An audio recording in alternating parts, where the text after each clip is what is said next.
Episode 2066-2070.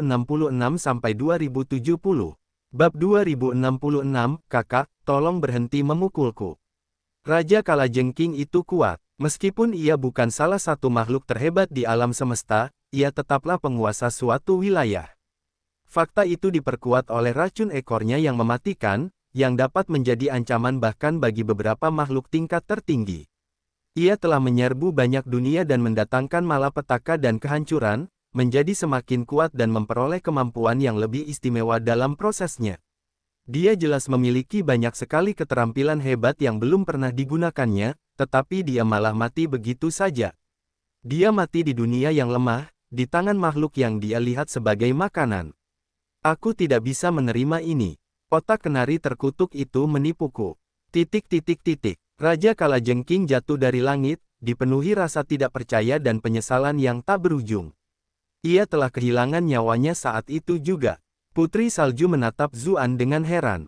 Dia tahu betapa kuatnya Raja Kalajengking setelah bertarung melawannya begitu lama.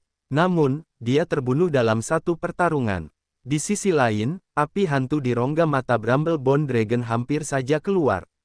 Naga itu sering bertengkar dengan Scorpion King, namun keduanya tidak bisa berbuat banyak terhadap satu sama lain. Bagaimana mungkin orang seperti itu bisa dibunuh dengan mudah? Meskipun Raja Kalajengking sering menghina kecerdasannya, membuatnya ingin mencekik bajingan Kalajengking itu, naga tulang berduri tetap merasa agak sulit menerima kematian mendadak Raja Kalajengking. Jika ia tahu hal-hal akan berubah seperti ini, ia akan memperingatkannya bahwa Zuan adalah orang yang telah membunuh pendeta perang. Pada saat itu, naga tulang berduri merasa sedikit menyesal. Meski begitu, penyesalan itu segera tergantikan oleh kegembiraan. Sekarang Kalajengking yang menyebalkan itu telah mati, tidak ada orang lain yang akan mengganggunya di masa mendatang. Begitu tiba saatnya membagi hasil rampasan dunia ini, akan ada satu pesaing yang berkurang. Ia menatap belati hitam pekat di tangan Zuan dan berkata, belati di tanganmu itu tampaknya mengandung kutukan kematian yang kuat dari dewa kematian atau makhluk agung lainnya. Belati itu kuat, tetapi sayangnya, tidak berguna bagiku. Tampaknya ia mengatakan itu untuk membuatnya lebih percaya diri. Ia bahkan menegakkan punggungnya sedikit saat berbicara. Benar, aku bahkan tidak takut dengan belati ini, jadi kenapa aku harus ragu-ragu? Selain itu, selama ia membunuh Zuan, ia akan memperoleh belati ajaib itu. Ia bahkan dapat menyempurnakan senjata itu menjadi ekornya untuk meningkatkan kekuatannya sendiri secara drastis. Ia bahkan dapat merebut posisi tiga teratas dalam lingkarannya. Ketika ia memikirkan betapa hebatnya hal itu, mulutnya tanpa sengaja terbuka lebar. Zuan menyingkirkan tusuk racun itu. Apa yang dikatakan naga itu benar. Karena ia sudah tidak hidup lagi, senjata itu tentu saja tidak berguna. Namun, cahaya putih sutra asal mula primordial muncul lagi di tinjunya saat ia menjawab, belati itu mungkin tidak berfungsi, tapi bagaimana dengan ini? Sedikit ketakutan muncul di mata Bramble Bone Dragon, tetapi ia segera tenang. Ia berkata, kemampuanmu itu memang bisa melawanku, tetapi sayangnya, aku memiliki perlindungan dari armor reflektifku. Sebenarnya itu cukup aneh. Mengapa manusia ini memiliki tanda-tanda kematian, tetapi juga kemampuan cahaya?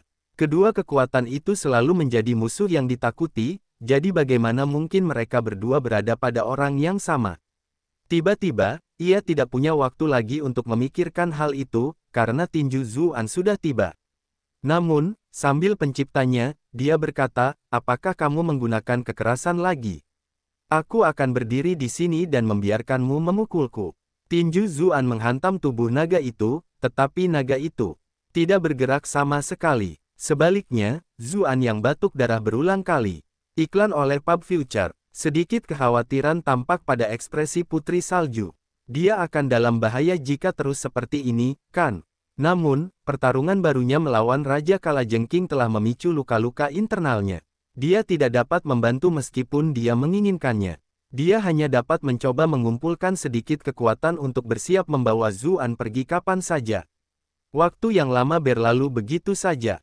Bramble Bone Dragon mulai sedikit khawatir, dan berkata, hei, kenapa kamu belum mati juga? Biasanya, ketika begitu banyak serangan ganas dilancarkan, mereka pasti sudah menjelma manusia menjadi kabut berdarah. Meskipun luka Zuan tidak ringan, tidak ada tanda-tanda dia akan mati. Lebih jauh lagi, dia menjadi semakin ganas, semakin dia bertarung, seolah-olah kondisinya mulai membaik. Zuan menyeka darah dari bibirnya dengan punggung tangannya. Dia menjawab sambil tertawa, bahkan kamu belum mati, jadi bagaimana aku bisa mati? Konstitusinya yang kuat dan kemampuan regenerasinya merupakan faktor yang krusial. Meskipun ia terluka karena serangannya sendiri yang dipantulkan, kekuatan primordial dan tekniknya sendiri berasal dari sumber yang sama sejak awal, sehingga cedera tersebut berkurang sebagai hasilnya. Selain itu, generasi alaminya sangat kuat, sehingga ia selalu mempertahankan tingkat keseimbangan tertentu. Saat serangan berlanjut semakin lama, keadaan bahkan tampak berubah perlahan, sampai pada titik di mana ia beregenerasi lebih cepat daripada luka-lukanya yang terkumpul. Sementara itu, aura Bramble Bone Dragon semakin melemah. Auranya sudah hampir runtuh akibat serangan hujan. Kau gila, benar-benar gila. Aku tidak akan melanjutkan permainan ini lagi. Teriak Bramble Bone Dragon, suaranya sedikit bergetar. Tiba-tiba ia menyerah untuk menyerang dan melarikan diri ke kejauhan. Apa menurutmu semudah itu bagimu untuk melarikan diri? Balas Zuan sambil tersenyum lebar, seolah berkata, seperti yang diharapkan. Faktanya, ketika pertama kali mendengar bahwa tulang naga ini dapat memantulkan serangan 3 kali lipat, dia juga merasakan banyak tekanan, seolah-olah dia tidak mungkin menang. Namun, ketika dia menyelidiki lebih dalam, bagaimana hukum dunia dapat mengizinkan keberadaan keterampilan tanpa cacat. Selain itu, naga itu bahkan tidak dapat berkuasa tanpa terkalahkan di dunia monster dengan mengandalkan keterampilannya. Itu berarti naga itu pasti memiliki kelemahan. Awalnya, ia mencoba berbagai macam serangan dan menyingkirkan satu demi satu kemungkinan. Akhirnya, ia menyimpulkan bahwa ada harga yang harus dibayar agar tulang naga itu dapat menggunakan kemampuannya. Harga itu dapat terwujud dalam berbagai cara. Meskipun dia tidak dapat mengetahui apa itu, ada sesuatu yang dia yakini, yaitu bahwa Bramble Bone Dragon tidak dapat membayar harganya tanpa batas. Itulah mengapa dia menahan luka-luka dan terus menekan lawannya untuk melakukannya, mengetahui bahwa kunci kemenangan di sini akan bergantung pada siapa yang menyerah lebih dulu. Untungnya, tubuh Zuan telah ditempa oleh sutra asal primordial beberapa kali. Tubuhnya sudah lebih kuat dari naga, dan bersama dengan kemampuan regeneratifnya yang kuat, dia berhasil bertahan sampai akhir. Bramble Bone Dragon dengan panik melarikan diri ke kejauhan, tetapi mengapa Zuan takut pada yang lain dalam kecepatan ini? Dia menggunakan Grand Gale dan keterampilan memutar posisi secara berurutan dan mengejarnya dengan cepat. Kekuatan pemurnian sutra asal primordial mengelilingi tinjunya saat dia melepaskan pukulan ke kepala naga itu sekali lagi. Pola khusus Bramble Bone Dragon berkedip terus-menerus. Zuan dapat merasakan bahwa kekuatan yang dipantulkan semakin melemah, yang membuatnya semakin percaya diri. Kekuatan pukulannya juga semakin kuat. Pada akhirnya, pola naga itu meledak menjadi semburan cahaya yang menyilaukan sebelum menghilang sepenuhnya. Tepat pada saat itu, tinju Zuan mendarat di kepala naga itu. Gumpalan asap putih muncul, dan naga itu menjerit kesakitan. Kekuatan penghancur Ki Purba terhadap orang mati terlalu kuat. Kakak, aku salah. Berhenti memukulku, kumohon. Bukankah kau menyuruhku untuk terus memukulmu? Kakak, ini salahmu, naga kecil. Aku harap kakak cukup berpikiran terbuka untuk tidak mempermasalahkan kesalahan orang picik sepertiku. Baca novel terbaru di novel.com. Tapi caramu bertindak sebelumnya terlalu lemah. Aku tidak bisa membiarkanmu pergi begitu saja tanpa menghabiskan waktumu. Iklan oleh Pub Future. Petik 2. Keduanya berlarian seperti itu, satu berlarian dan satu mengejar. Bramble Bone Dragon menjadi semakin lambat, dan permohonannya semakin pelan. Ia berteriak pelan, kakak, aku benar-benar tidak tahan lagi. Aku benar-benar akan mati jika kau terus melakukannya. Lalu mengapa kau tidak memberitahuku terlebih dahulu mengapa kau mencoba memurnikan gunung bersalju itu? Tanya Zuan, ia mengurangi sedikit tenaga yang digunakannya, tetapi tidak berhenti sepenuhnya. Jika tidak, kemampuan refleksi naga itu bisa pulih kembali.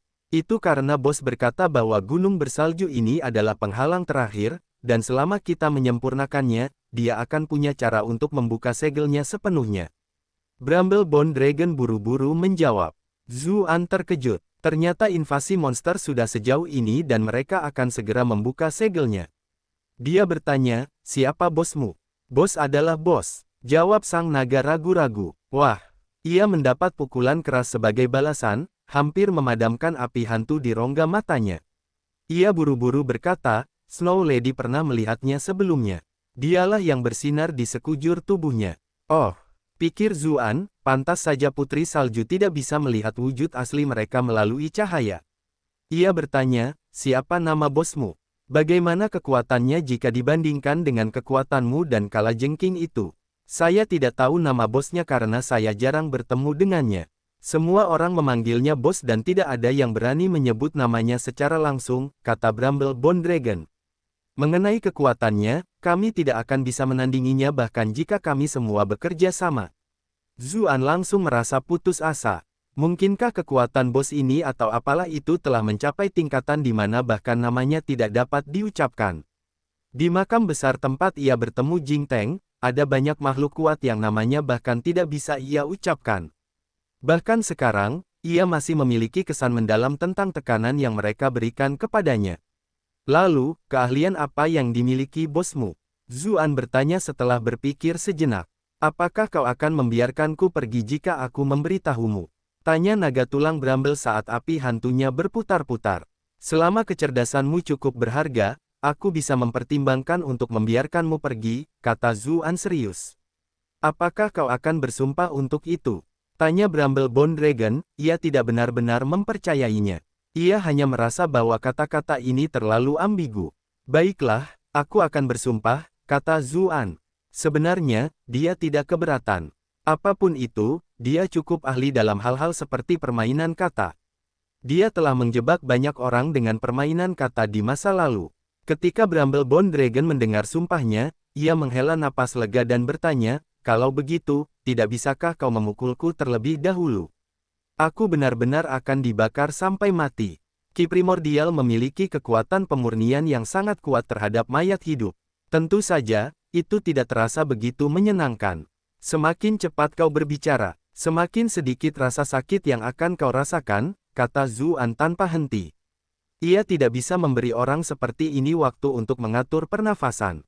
Aku akan bicara, aku akan bicara. Kemampuannya adalah Bab 2067, Kuku Segel.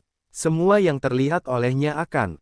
Naga tulang Bramble mulai berkata, tetapi tiba-tiba ekspresi ngeri muncul di wajahnya. Dia berteriak, tidak, aku tidak mengkhianatimu. Tolong jangan. Sebelum ia sempat selesai berbicara, setitik cahaya tiba-tiba muncul di antara alisnya.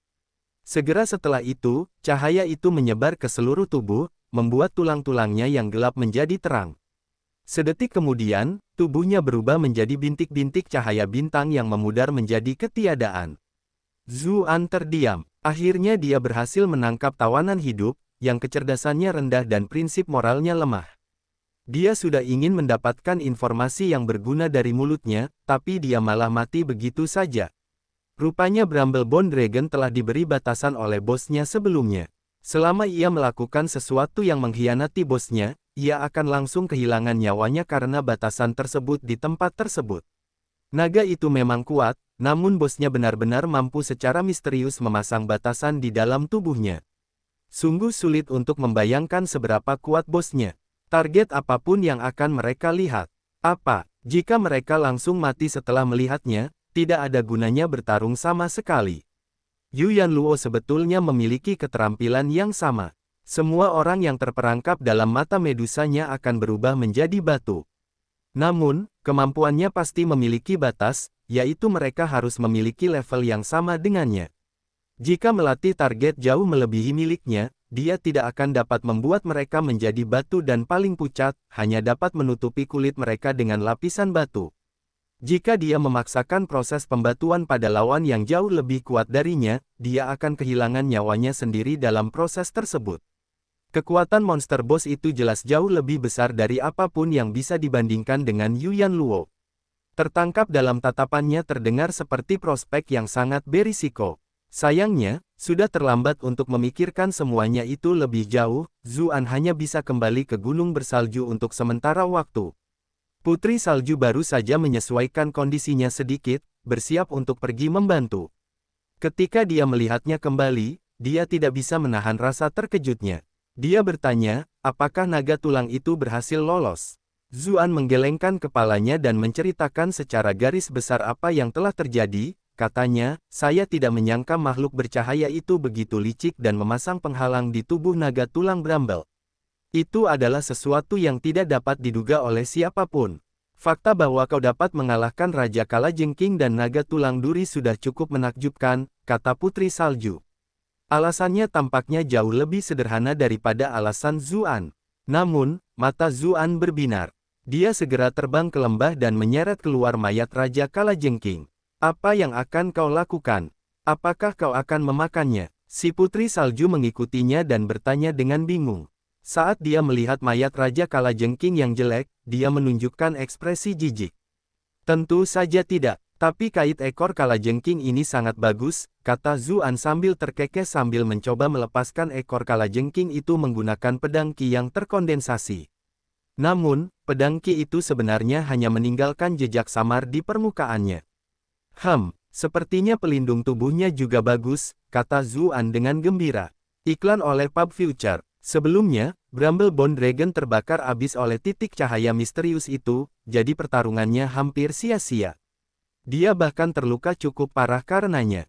Untungnya, masih ada Scorpion King. Dilihat dari pertarungan singkat mereka, dia sudah menyadari bahwa ekor ini istimewa. Ujungnya tampak beracun, dan saat kailnya mendekat, tubuhnya merinding. Itulah reaksi naluriah tubuhnya, memperingatkannya bahwa racun itu dapat mengancam nyawanya. Meskipun sutra asal mula primordial memberinya kekebalan terhadap racun, setelah bertarung melawan monster-monster ini berulang kali, ia juga menyadari bahwa alam semesta jauh lebih besar daripada yang pernah dibayangkannya. Tubuhnya kebal terhadap racun-racun di dunia ini, tetapi belum tentu kebal terhadap semua racun khusus di alam semesta. Dia mengeluarkan pedang Taie dan menebasnya dengan pedang Qi. Baju zirah Raja Kalajengking tidak dapat berbuat banyak lagi, sehingga Zuan dapat memotong ekornya. Meskipun dia tahu bahwa makhluk itu sudah mati, Zuan masih merasa merinding ketika melihat kait ekor hitam pekat itu. Dia dengan hati-hati menyimpannya di dalam Brilliant Glass Bed. Segera setelah itu, dia mengacungkan pedang Taie lagi, memotong cangkang berlapis baja Raja Kalajengking di sepanjang garis urat sendinya. Kemampuan bertahannya tampak cukup bagus, dan bisa dibuat menjadi satu set baju besi yang bagus. Dia kemudian mengambil capit Kalajengking itu juga. Meskipun tidak seberharga sengatnya, capit itu tetap sangat bagus untuk membuat senjata. Dia menyimpan barang-barang itu satu persatu, lalu mengamati daging yang tersisa. Dia pikir itu bisa berguna untuk memurnikan artefak, atau mungkin dibutuhkan untuk terobosan seorang dewi, jadi membuangnya akan sangat sia-sia. Karena itu, dia juga menyimpannya setelah ragu-ragu sejenak. Ketika melihat itu, Putri Salju tampak meremehkan dan bergumam, dan kupikir kau bilang kau tidak akan memakannya. Baik atau buruk, Raja Kalajengking ini tetaplah lawan yang kuat yang pernah ia lawan. Namun, sekarang setelah Zuan membunuhnya, ia tidak menyia-nyiakan sedikit pun. Itu benar-benar terasa aneh baginya. Zuan terkekeh. Dia tidak menjelaskan apapun dan mengulurkan tangan ke arahnya, bertanya, sekarang saatnya bagimu untuk memberiku Soul Capturing Jade, kan? Putri Salju ragu-ragu sejenak, namun akhirnya dia mengeluarkan giok penangkap jiwa dari belahan dadanya dan menyerahkannya kepadanya. Zuan menerima Soul Capturing Jade darinya dan merasakan sensasi dingin di telapak tangannya. Tanpa sadar dia menatap dada wanita itu.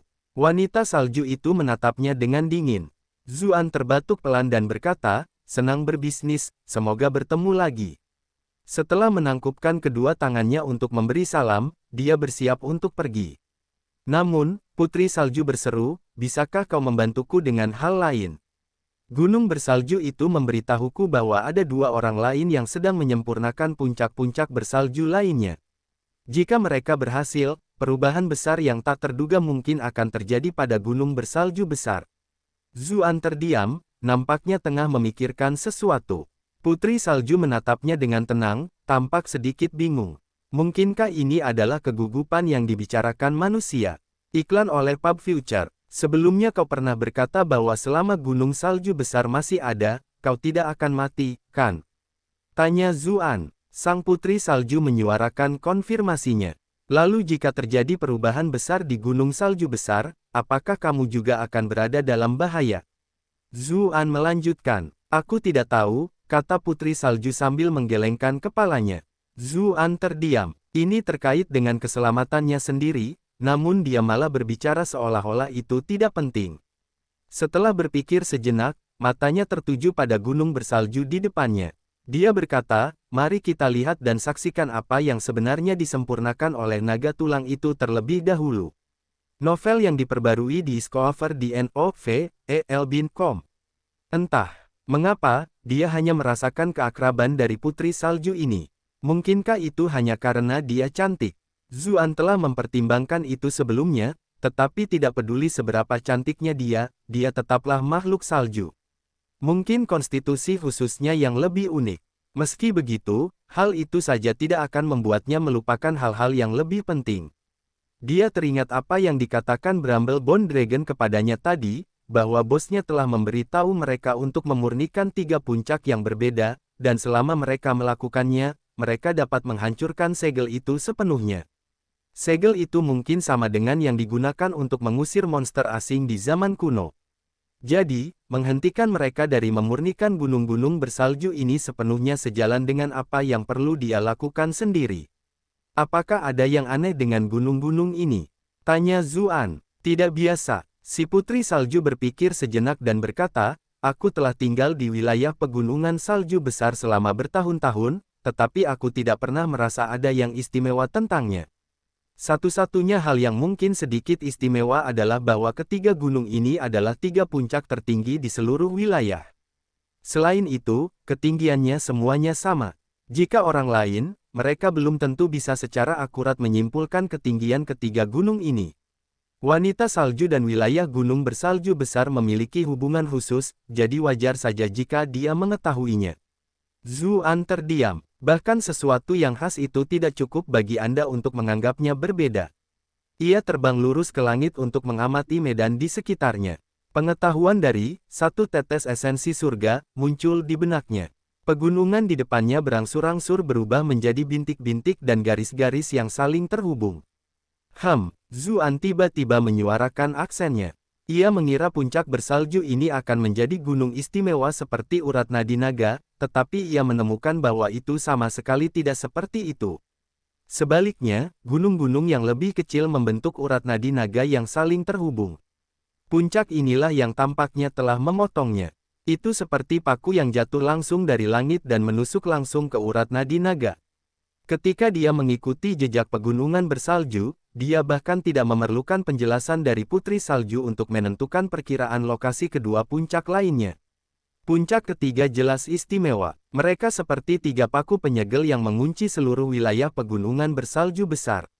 Bab 2068, kekuatan penuh dilepaskan. Saat itu juga, putri salju terbang ke sisinya. Ia melihat warna abu-abu yang hancur di seluruh gunung dan berkata dengan cemas, gunung bersalju ini telah terkikis oleh energi kematian Bramble Bone Dragon. Aku tidak punya cara untuk menyingkirkan energi kematian yang begitu kuat. Apakah kau punya cara? Dia melihat bahwa serangan yang digunakan Zuan membawa cahaya putih yang tampaknya ampuh untuk menangkal Bramble Bone Dragon, itulah sebabnya dia memandang dengan penuh harap. Zuan mengangguk dan berkata, biar aku coba. Ia mendarat di gunung, lalu menggunakan keahliannya untuk mentransfer energi primordial dunia. Kultivasinya kini jauh lebih kuat, sehingga sejumlah besar energi primordial dengan cepat menutupi seluruh gunung bersalju. Energi kematian berwarna abu-abu itu seperti tikus yang melarikan diri dari kucing saat ia dengan cepat mundur. Setelah 1 jam, ia membersihkan energi kematian sepenuhnya, dan gunung bersalju itu mendapatkan kembali kilaunya yang berkilau seperti batu giok. Putri salju sangat gembira melihat hal itu, lalu berseru, terima kasih banyak. Itu bukan masalah besar, kata Zuan. Tiba-tiba, dia teringat sesuatu. Dia mengeluarkan Soul Capturing Jade dan melihat permukaannya sedikit berkilau dan bahkan sedikit bergetar, seolah ada sesuatu yang memanggilnya. Dia membuka tangannya, dan Soul Capturing Jade terbang ke langit dengan sendirinya, akhirnya menggantung di atas puncak gunung. Kemudian, ia meletus dengan cahaya berkilauan yang mengelilingi seluruh gunung bersalju. Sebagai tanggapan, gunung itu tampaknya juga telah dipanggil. Gunung itu perlahan mulai bergetar dan bersinar. Pada akhirnya, beberapa rune yang mendalam muncul di permukaannya. Keahlian Zuan dalam formasi dan rune telah mencapai tingkat kemahiran yang sama sekali berbeda, tetapi dia masih belum bisa memahami makna rune tersebut. Rune tersebut tampak sedikit mirip dengan beberapa rune di makam besar yang pernah dikunjunginya bersama Jing Teng. Rune tersebut tampaknya digunakan untuk menyegel dan membatasi tempat ini. Dia benar-benar bertanya-tanya siapa yang bisa begitu hebat, sehingga mereka dapat menggunakan begitu sedikit rune untuk mencapai efek penekan yang begitu kuat. Giok penangkap jiwa berputar di tempat selama beberapa saat. Kemudian, ia turun dengan kecepatan luar biasa, menembus salju yang menutupi puncak gunung. Zuan melepaskan indera ketuhanannya dan terkejut saat mengetahui bahwa giok itu tidak berhenti di salju, melainkan masuk langsung ke dalam gunung. Indera ketuhanannya tidak dapat mencapai bagian dalam. Giok penangkap jiwa dan gunung itu menjadi satu, dan seluruh puncaknya bersemi dengan cahaya keemasan. Kemudian, gelombang tak terlihat menyebar ke segala arah, meluas hingga jauh ke kejauhan. Meskipun tidak ada bukti konkret, Zuan samar-samar dapat merasakan bahwa wilayah ini tampaknya telah menjadi sedikit lebih stabil. Ketika dia melihatnya, dia akhirnya mengerti sedikit tentang apa yang sedang terjadi. Terkadang, tidak peduli seberapa keras seseorang mencari sesuatu, dia tidak akan dapat menemukannya, namun, setelah seseorang berhenti mencoba, itu akan datang dengan mudah. Dia bertanya-tanya bagaimana cara menggunakan 3 benda penyegel, tetapi sekarang, tampaknya benda-benda itu akan digunakan untuk tidak lain selain 3 puncak. Dia tidak menyangka bahwa membantu Putri Salju akan sangat sesuai dengan tujuannya sendiri. Sang Putri Salju tiba di sisinya dan berkata sambil mendesah, "Aku tidak pernah menyangka bahwa gunung bersalju itu akan memiliki rahasia seperti itu, namun aku sama sekali tidak mengetahuinya." Ketika melihat sinar matahari menyinarinya, mengumumkannya dengan cahaya keemasan yang samar, Zuan merasa bahwa dia tampak semakin cantik. Dia segera fokus dan bertanya, di mana 2 gunung bersalju lainnya? Kita harus bergegas, atau keadaan akan menjadi sangat buruk jika monster-monster itu menyiksanya. Aneh sekali, perasaan misterius apa yang selalu diduga darinya. Apakah aku benar-benar punya fetis aneh? Roh rubah, ular, hantu wanita, jimat. Apakah saya akan menambahkan lebih banyak makhluk aneh ke dalam daftar? Iklan oleh Pub Future. Putri Salju berbalik dan menatapnya, lalu bertanya, apakah ada sesuatu di wajahku? Tidak. Lalu kenapa kau menatapku seperti itu? Entah kenapa aku merasa ada yang familiar darimu. Kalian manusia selalu menggunakan kata-kata manis untuk membodohi wanita. Terus terang, kalian harus berusaha lebih keras. Petik 2. Petik 2. Zuan sungguh tidak menyangka keadaan akan berubah secepat itu. Di bawah bimbingan Putri Salju, mereka segera tiba di lokasi puncak kedua. Benar saja, itu adalah tempat yang sama yang sebelumnya diduga Zuan. Sebelum dia mendekat, dia mendengar gelombang gemuruh datang dari jauh, dan merasakan gunung itu berguncang. Semua itu berasal dari batu raksasa yang menghantam gunung megah itu dengan tinjunya. Raksasa itu tingginya puluhan meter, tetapi dibandingkan dengan gunung bersalju itu, ia masih tampak kecil. Meski begitu, setiap kali tinjunya menghantam gunung, seluruh puncaknya berguncang maju mundur dan salju yang menutupi permukaannya jatuh dan menciptakan longsoran besar. Namun, meskipun itu akan menjadi bencana alam yang mematikan bagi para pembudidaya biasa, itu tidak melakukan apapun pada raksasa itu. Setiap kali salju menghantam tubuhnya, penghalang kuning muncul dan menangkisnya ke samping. Zuan melihat retakan telah muncul di gunung. Tumpukan salju dan batu yang tak berujung mulai berjatuhan. Meskipun retakan itu tidak sebesar gunung itu sendiri, jika raksasa batu itu terus menyerangnya, gunung itu masih berpotensi runtuh. Seperti yang diduga, ini bukan gunung biasa. Kalau tidak, dengan kekuatan raksasa batu itu, gunung itu pasti sudah lama diratakan. Berhenti. Putri Salju dan gunung bersalju besar memiliki hubungan yang erat. Dia bisa merasakan sakitnya gunung dan tidak bisa lagi menahan diri. Pedang tajam yang tak terhitung jumlahnya terbentuk dari es dan salju menyerang raksasa batu itu. Kling dentang-dentang-dentang. Suara-suara keras memenuhi udara. Ketika SS itu mendekati raksasa batu itu, cahaya kuning di sekeliling tubuhnya bersinar terang, memperlihatkan baju besinya yang terbuat dari lembaran batu. Raksasa itu tiba-tiba berbalik. Ketika melihat Putri Salju, ia tertawa pelan dan teredam, berkata, "Aku penasaran siapa dia." "Jadi itu kamu. Terakhir kali, kamu melarikan diri sendiri, tetapi siapa yang mengira bahwa kamu akan menyerahkan diri ke tanganku atas kemauanmu sendiri?" Iklan oleh Pub Future. Zuan memiliki ekspresi aneh. Mengapa saya merasakan semacam deja vu dari kata-kata ini? Raksasa batu itu mengangkat tangannya. Tinjunya yang tebal dan kuat melesat seperti rudal, melesat dengan sangat cepat. Putri Salju yang terluka tidak dapat menghindar tepat waktu, dan hanya dapat mengangkat tangannya di depannya. Ledakan, angin dan salju beterbangan di mana-mana, dan Putri Salju terhempas mundur. Tinju raksasa itu terus mengejarnya, seolah-olah akan berhenti hanya setelah dia hancur berkeping-keping. Ketika melihat itu, Zuan segera terbang untuk membantu Putri Salju. Tinju itu kembali ke lengan raksasa batu itu. Raksasa batu itu berseru, Aku heran mengapa kau berani kembali. Jadi kau memanggil kekasihmu." Putri Salju agak malu mendengarnya. Dia segera mendorong Zuan menjauh. Pada saat yang sama, dia merasa agak aneh. Dia tidak pernah suka ada orang yang dekat dengannya, tetapi mengapa dia tidak merasa jijik meskipun orang ini telah menggendongnya beberapa kali. Zuan merasakan dingin yang tersisa di tangannya. Dia menatap raksasa batu itu dengan ekspresi tidak senang. Orang ini sungguh menyebalkan. Dia melambaikan tangannya, mengirimkan seberkas pedang Ki ke arahnya. Baju zirah kuning raksasa batu itu menyala lagi, menangkis ledakan besar Ki. Tidak lebih dari sekadar geli. Seru raksasa batu itu sambil tertawa terbahak-bahak. Kemudian, tinjunya menghantam tanah. Puluhan paku batu besar muncul dari tanah di bawah Zuan dan Putri Salju. Untungnya, Zuan bereaksi cepat dan membawa Putri Salju menjauh dari area tersebut. Sumber konten ini NOVNBN. "Hati-hati, sepertinya dia bisa menyerap dan mengalihkan seranganmu," kata Putri Salju. Zuan mengangguk. Dia juga merasakan aura yang familiar keluar dari duri-duri itu. Aura raksasa batu itu tampaknya mampu menyerap dan menetralkan serangannya, dan menggunakannya untuk meningkatkan kekuatan serangan baliknya. Namun, itu tidak sama dengan kemampuan yang digunakan oleh Bramble Bone Dragon. Bramble Bone Dragon mampu melakukan refleksi 3 kali lipat, sementara raksasa batu itu menyerap sebagian serangan sebelum mengubahnya menjadi serangan balik. Saat ini, kemampuan raksasa itu tampaknya tidak serumit Bramble Bone Dragon. Bagaimanapun, ia tetap akan menerima sebagian kerusakan itu sendiri. Namun, secara komparatif, ia juga tidak perlu membayar harga sebesar Bramble Bone Dragon. Kemampuannya mungkin dapat dipertahankan lebih lama.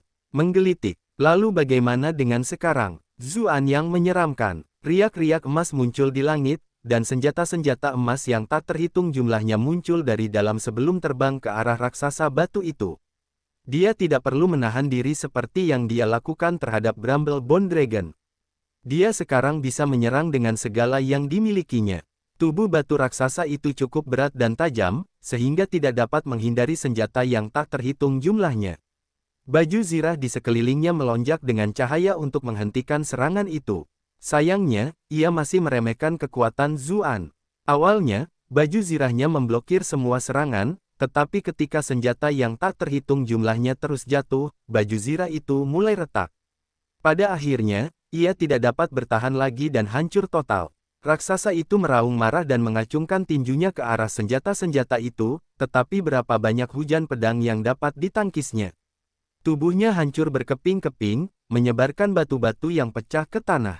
Serangan ini, gumam Putri Salju, matanya terbelalak karena terpesona. Bab 2069, tak tahu malu. Putri Salju tidak menyangka dia bisa menahan serangan setingkat itu. Namun, bukan kekuatan serangan itu yang membuatnya terkejut, melainkan sesuatu yang lain. Alisnya berkerut, dan sedikit kebingungan terlihat di matanya. Dia hampir tampak mengingat sesuatu. Sementara itu, Zuan tampak tidak begitu senang dengan hasilnya. Sebaliknya, dia menatap tumpukan batu itu dengan cemberut. Tiba-tiba, batu-batu itu mulai bergerak. Kemudian, mereka terbang ke arah satu sama lain dan bergabung bersama. Zuan dan Putri Salju terkejut, batu raksasa itu mengembun sekali lagi. Ketika melihat itu, Putri Salju melupakan kebingungannya sebelumnya dan berteriak kaget, bisakah itu beregenerasi secara otomatis? Generasi, Zuan mengulanginya sambil secara refleks meraih pisau pemenggal abadi. Pisau itu kebetulan menangkal kemampuan regeneratif yang kuat. Namun, ketika dia melihat tubuh raksasa itu yang besar dan ingat bahwa tubuhnya terbuat dari batu, dia akhirnya menyingkirkannya. Pisau pemenggal abadi hanya berfungsi ketika melukai lawan. Pertahanan benda ini terlalu kuat, dan sejak awal terbuat dari batu. Pisau pemenggal abadi tidak akan mampu menembusnya.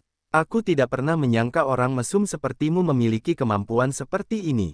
Aku memang meremehkanmu tadi, kata raksasa batu itu sambil memukul dadanya dan melotot ke arah Putri Salju dan Zuan. Anda telah berhasil mengendalikan Iron Fist Rock seharga plus 358 plus 358 plus 358. Zuan agak terkejut. Jadi batu raksasa itu diberi nama batu tinju besi. Kalau dipikir-pikir, tinjunya memang cukup berat. Tetapi jika kalian berdua melawanku, satu-satunya hal yang menanti kalian adalah kekalahan dan kematian. Teriak Iron Fist Rock, lalu berbalik dan melayangkan tinjunya ke arah mereka berdua. Meski jarak mereka lebih dari 1 kilometer, ekspresi Zuan berubah. Dia berteriak, hati-hati. Dia hanya bisa mengabaikan semua hal lainnya untuk saat ini. Dia memegang tangan Putri Salju dan berteleportasi beberapa ribu meter ke samping. Ledakan. Proyeksi kepalan tangan transparan menghantam lokasi tempat mereka baru saja berada. Riak besar muncul di langit di atas, seolah-olah ruang angkasa itu sendiri telah runtuh di area itu. Zuan terkejut, karena pada saat itu, ia melihat langit yang cerah berubah menjadi gelap gulita.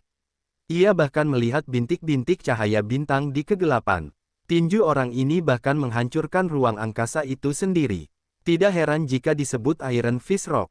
Sekalipun tubuh Zuan kuat, jika ia terkena pukulan yang mampu mengoyak ruang itu, ia tetap akan terluka parah meski ia tidak mati. Kau cukup cepat, kata Iron Fist Rock, tercengang. Ia tidak ragu dan meninju lagi.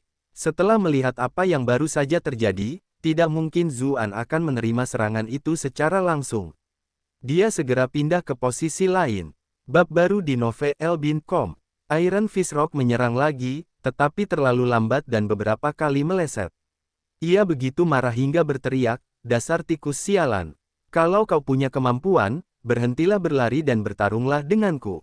Anda telah berhasil menjaring Iron Fist Rock seharga plus 599 plus 599 plus 599. Sosok Zuan tiba-tiba muncul kembali di udara sambil berkata, baiklah, aku tidak akan lari lagi. Ayo kita bertarung dengan benar. Putri Salju di kejauhan langsung panik, berseru, kau tidak boleh mempercayai kata-katanya. Dia merasa bahwa bertarung langsung dengan raksasa batu adalah pilihan yang sangat tidak bijaksana. Si batu tangan besi tertawa dan berkata, haha, begitulah adanya. Kau punya nyali, terimalah tinjuku ini. Kali ini, tinjunya hampir 2 kali lebih kuat dari sebelumnya. Makhluk itu menatap Zuan penuh harap, tetapi kecewa karena manusia itu tidak menepati janjinya untuk tetap tinggal di sana. Sebaliknya, ia menghilang begitu saja. Raksasa batu itu hendak berteriak, tetapi tiba-tiba ia bingung. Saat ia bereaksi, ia menyadari bahwa ia berada di udara, sementara manusia itu berada di lokasi sebelumnya. Ia merasakan sebuah tinju yang mengerikan dan familiar melayang ke arahnya, membuatnya benar-benar bingung. Matanya langsung terbelalak. Ledakan. Bahkan dengan baju besinya, ia tidak dapat menahan serangannya sendiri yang berkekuatan penuh. Tubuhnya hancur berkeping-keping dan berserakan di mana-mana. Putri Salju menghela napas lega. Dia sudah melihat kemampuan Zuan dalam bertukar posisi. Manusia memang licik. Zuan terus menatap batu-batu yang tersisa di tanah. Benar saja, batu-batu itu mulai berguncang dan berkumpul menjadi satu. Hanya dalam beberapa detik, mereka berkumpul menjadi satu batu raksasa baru. Dasar kau, bagaimana mungkin kau tidak punya rasa percaya sama sekali? Kau hina dan tak tahu malu. Teriak si batu tangan besi, matanya yang besar terbelalak. Ia begitu marah sehingga matanya hampir tampak seperti akan terbakar. Anda telah berhasil mendapatkan Iron Fist Rock seharga plus 999 plus 999 plus 999. Meskipun merasakan kemarahannya, Zuan tampaknya tidak terlalu mempermasalahkannya. Dia bertanya, mengapa kami tidak bisa membunuhmu? Apakah ada gunanya aku melawanmu? Aku memang abadi sejak awal, asalkan, kata Iron Fist Rock, tetapi saat tiba-tiba menyadari apa yang sedang terjadi, ia langsung menutup mulutnya. Dasar manusia hina, kau benar-benar menipuku. Syukurlah aku tidak seperti naga bodoh dengan otak seukuran kacang kenari itu, kalau tidak aku pasti akan benar-benar tertipu oleh tipuanmu. Zuan sedikit terdiam. Apakah Bramble Bone Dragon benar-benar berada di posisi paling bawah tangga penghinaan di lingkaran ini? Tapi menurutku kecerdasan yang lain juga tidak seberapa. Seperti yang diduga, semakin seseorang memiliki kekurangan di bagian itu, semakin ia suka membandingkannya. Sayang sekali, saya sudah mendapatkan informasi yang saya butuhkan, kata Zuan sambil tersenyum. Iron Fist Rock berteriak ngeri, tidak mungkin. Bagaimana kau bisa tahu kalau aku? Namun, dia tersadar dari lamunannya dan berkata sambil mencibir, aku hampir tertipu lagi oleh tipuanmu. Cukup dengan omong kosong ini. Mari kita selesaikan dengan tinju kita. Ia melayangkan tinjunya lagi, tidak ingin memberi Zuan kesempatan untuk menjebaknya lewat kata-kata. Sayangnya, bagaimana ia bisa melawan kemampuan gerakan Zuan yang tidak terduga?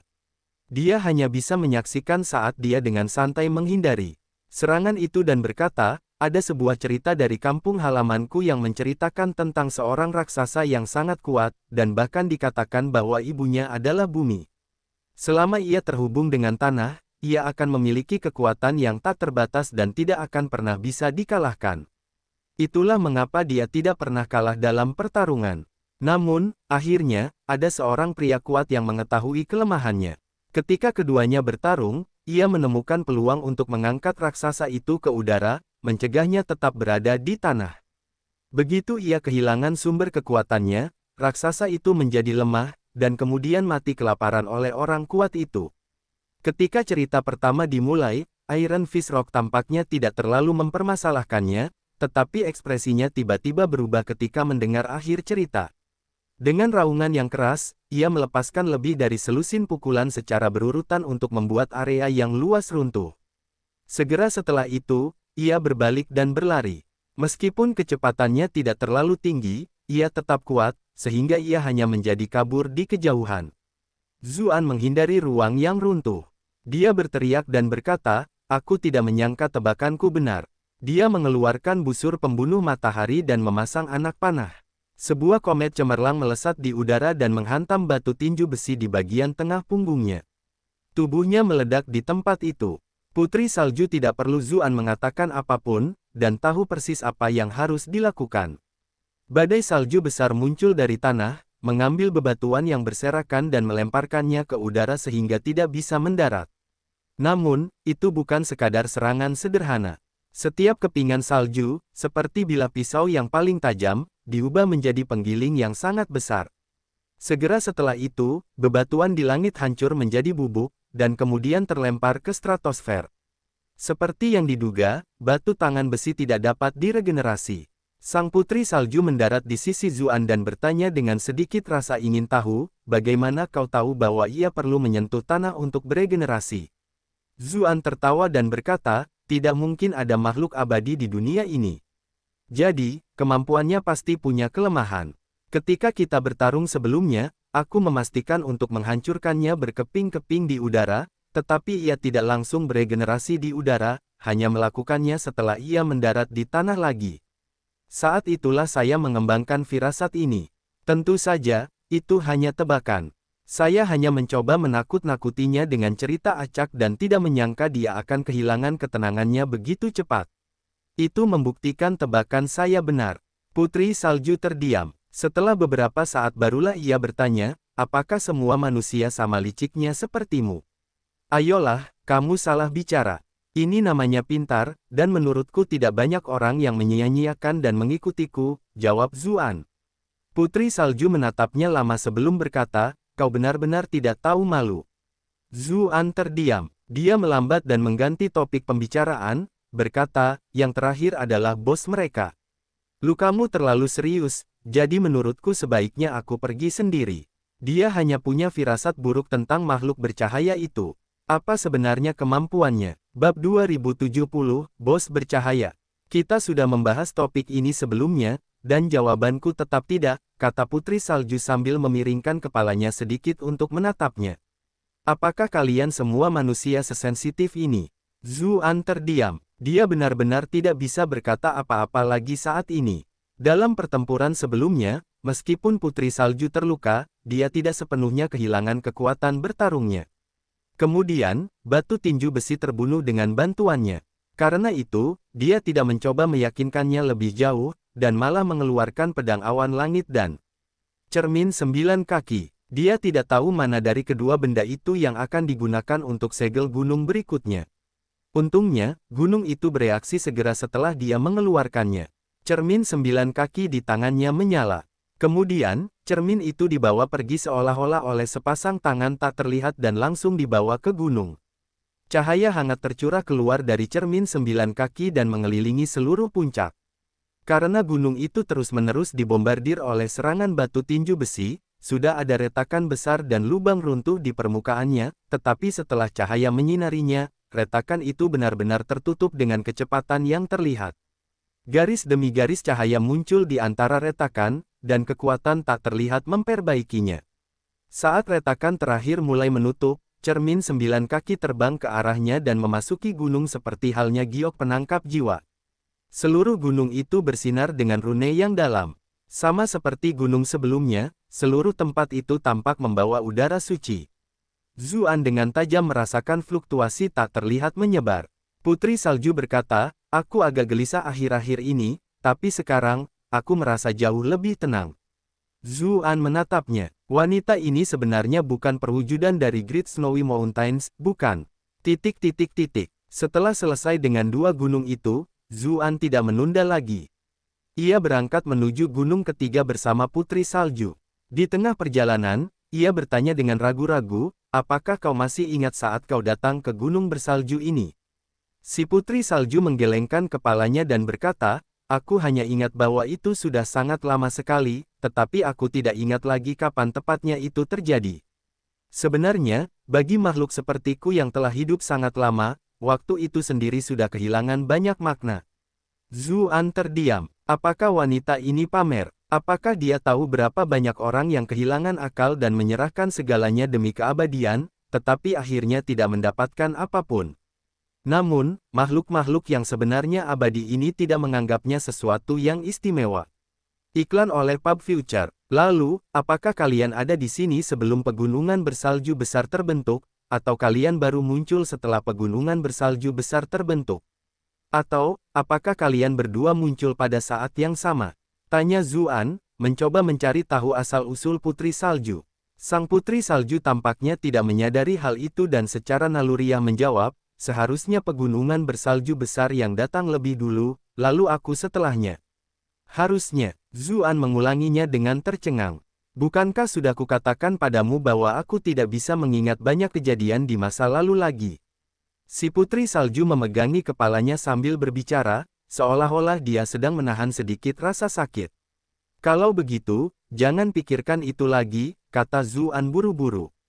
Ketika dia melihat wanita itu kesakitan, dia tidak bisa menahan rasa kasihan.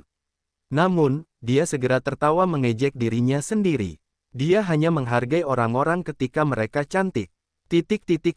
Saat mereka berbicara, keduanya segera tiba di dekat gunung ketiga.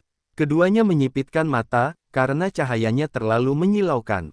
Pikiran pertama mereka adalah matahari kedua telah muncul di langit, tetapi kemudian, mereka menyadari bahwa ada makhluk bercahaya di puncak gunung bersalju itu.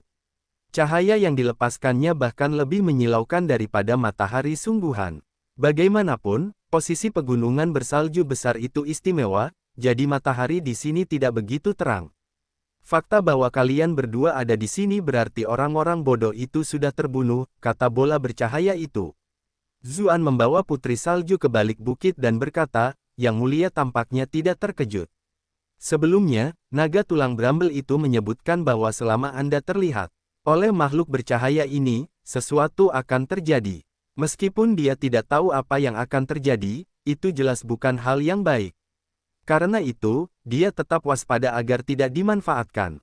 Kenapa aku harus terkejut? Meskipun orang-orang itu memiliki beberapa keterampilan, mereka kurang cerdas. Meskipun mereka semua mengatakan bahwa otak naga tulang itu seukuran kacang kenari, kurasa dua lainnya tidak lebih besar, kata makhluk bercahaya itu. Suaranya sangat acuh tak acuh, seolah-olah mereka yang mati itu bahkan bukan rekannya. Ketika melihat Zuan bersembunyi di balik bukit dan tidak berbicara dengannya secara langsung, suara makhluk bercahaya itu tampaknya menyampaikan sedikit ketertarikan saat melanjutkan, sepertinya kau memperoleh sedikit informasi dari mereka. Kau bahkan tidak peduli dengan kematian mereka, jadi mengapa mereka tetap setia padamu? Tentu saja mereka memberitahuku semua rahasiamu. Zuan berkata dengan sengaja untuk mencoba memancingnya. By Pub Future, aku meragukan itu. Makhluk bercahaya itu terkekeh. Kesampingkan batasan yang kuberikan pada tubuh mereka, bahkan jika kau punya cara untuk mendapatkan informasi dari mereka, kau seharusnya berpura-pura tidak tahu apa-apa daripada berbicara seperti ini. Coba kupikirkan sebentar.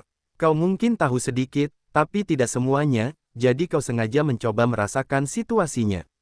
Kau mencoba mencari tahu beberapa hal dari apa yang kukatakan, kan? Zuan menghela napas dan berkata, seperti yang diduga, kamu sedikit lebih pintar dari orang-orang itu. Meskipun orang-orang itu bodoh, mereka masih cukup kuat. Bahkan putri salju itu seharusnya tidak bisa membunuh mereka. Satu-satunya yang memiliki kemampuan seperti itu di dunia yang lemah ini. Makhluk bercahaya itu berhenti sejenak. Kaulah yang membunuh pendeta perang, ibu iblis, dan manipulator kematian, kan? Lihat bagian selanjutnya untuk bagian terakhir.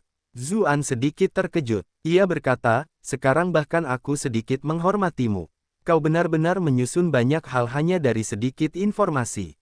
Kau memang berbakat, dan aku mengagumi bakat, kata makhluk bercahaya itu. Ia berpikir sebentar dan menawarkan, bagaimana dengan ini? Aku akan memberimu kesempatan. Jika kau datang ke sisiku, aku bisa menyelamatkan hidupmu dan juga hidup teman-teman dan keluargamu. Kau juga bisa menaklukkan dunia yang jauh lebih luas dari ini bersama kami semua. Aku hanya kekurangan bawahan yang cerdas sepertimu. Aku hanya memujimu karena kepintarannya, tetapi sekarang kau tiba-tiba menunjukkan padaku betapa bodohnya dirimu. Aku sudah menolak semua tawaran sebelumnya, jadi mengapa mencoba hal yang sama lagi tanpa banyak ketulusan? Zuan mencibir. Kau jelas-jelas dalam posisi yang kurang menguntungkan saat ini, dan aku sudah memperkuat dua segel lainnya. Selama aku menangani yang satu ini, aku akan dapat menyegel kalian semua iblis sepenuhnya. Aku benar-benar tidak tahu dari mana kau mendapatkan kepercayaan dirimu, berpikir kau benar-benar dapat membuatku tunduk padamu. Makhluk bercahaya itu terkekeh. Sepertinya orang yang tidak sepenuhnya memahami situasi saat ini adalah kamu. Sebelumnya, karena penghalang dunia, kami memutuskan untuk menyembunyikan diri selama 1 atau 2 dekade untuk perlahan-lahan menyusup ke kekuatan duniamu dan menyerang dengan mengoordinasikan serangan di dalam dan luar. Namun, kami tidak pernah menyangka duniamu akan memiliki Pangeran Rasvien dengan ambisi yang begitu kuat, seseorang yang benar-benar akan mengambil inisiatif untuk bekerja sama dengan kami, membantu kami melonggarkan segel dan membiarkan kami menyerang dunia ini. Sejak saat itu, kalian semua ditakdirkan untuk kalah. Zuan mengerutkan kening. Orang ini benar-benar tahu bagaimana bertingkah seperti orang sok. Penting. Makhluk bercahaya itu melanjutkan, tahukah kau mengapa aku tidak memutuskan untuk membantu para idiot itu meskipun aku bisa merasakan perubahan yang terjadi pada paku penyegel itu? Kenapa? Kali ini, Putri Salju yang berbicara. Itu karena, selama aku bisa menempati paku penyegel ini, kalian berdua akan datang cepat atau lambat.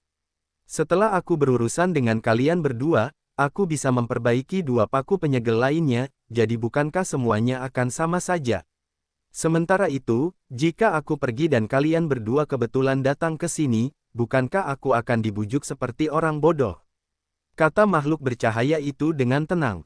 Zuan terdiam. Dia menjawab, bukankah dirimu yang terhormat itu terlalu percaya diri? Makhluk bercahaya itu mendesah dan berkata, setelah menaklukkan dunia yang tak terhitung jumlahnya dan datang ke dunia tingkat rendah seperti itu, sangat sulit untuk tidak percaya diri. Gunung ini tidak dapat menahan lebih banyak lagi, gumam Putri Salju sambil mengerutkan kening.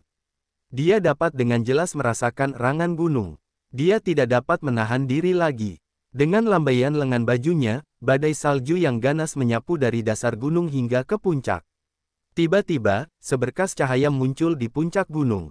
Badai salju yang menderu dan bergelombang tampak menjadi benar-benar tenang. Makhluk bercahaya itu berkata, "Aku telah mengalami begitu banyak hal di dunia dan bertemu dengan wanita salju di beberapa dunia. Namun, Anda berbeda dari mereka. Kau tampak seperti manusia, tetapi kenyataannya tidak. Kau juga menyerupai monster, tetapi kenyataannya tidak. Sebenarnya, kau makhluk macam apa sebenarnya?"